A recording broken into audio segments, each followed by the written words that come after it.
सातारा आणि सांगली जिल्ह्याचा जो समृद्ध परिसर आहे तो परिसर म्हणजे कराड, वाळवा हे 2 तालुके आहेत आणि त्याच्या लागून असणारे इतर तालुके.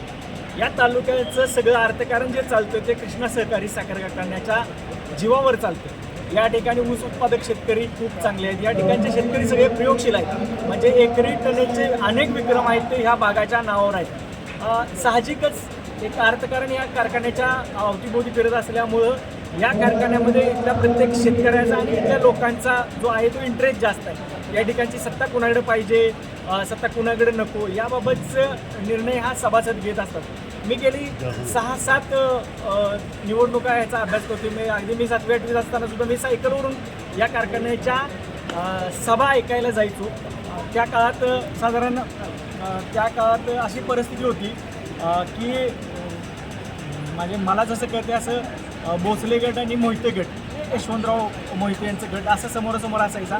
मी एका बाजूचं भाषण ऐकलं की वाटायचं अरे हे खूप बरोबर आहे, दुसऱ्या बाजूचं भाषण ऐकलं की वाटायचं अरे हे पण खूप बरोबर आहे, दोघं पण बरोबर आहेत, असं त्यावेळी कन्फ्युजन व्हायचं. इतकी भूमिका अशी टोकाची असायची.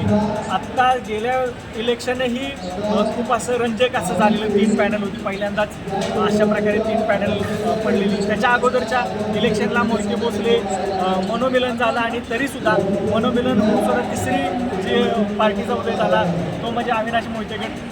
इथं विजय मिळाला आणि ती एक क्रांती, एक ऐतिहासिक निवडणूक होती. आताची जी निवडणूक आहे ती अतिशय नीरस वाटली मला, कारण कृष्णेचा संघर्ष हा खूप टोकाचा असायचा. खरं तर ह्या सगळ्या निवडणुकीत गेल्या महिनाभरापासून काही संघर्ष नव्हता. किरकोळ आरोप प्रत्यारोप झाले.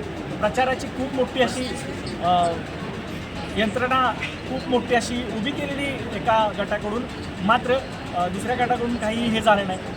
निकाल स्पष्ट असल्याचं एक हे होतं आणि मतदारांमध्ये पण एक असं ठीक आहे स्थिर होतं. आता काय होणार आहे हे माहीत होतं. ती पहिली निवडणूक अशा प्रकारची झाली आणि या निवडणुकीत आता जयवंतराव भोसले सहकार पॅनल विजयी विक्रमी मताने विजय होताना दिसते. खरं तर अविनाश मोहिते गटाचंही कौतुक केलं पाहिजे की सगळे विरोधात असतानाही ते लढले, पॅनल उभं केलं, हेही खूप कौतुकाची गोष्ट आहे. फक्त एकच याच्यातून आहे की कृष्णेच्या भोवती जे सगळं हे जे अर्थकारण फिरतं, जे राजकारण फिरतं ते राजकारण आता थोडंसं ढिलं झाल्यासारखं वाटायला लागलं.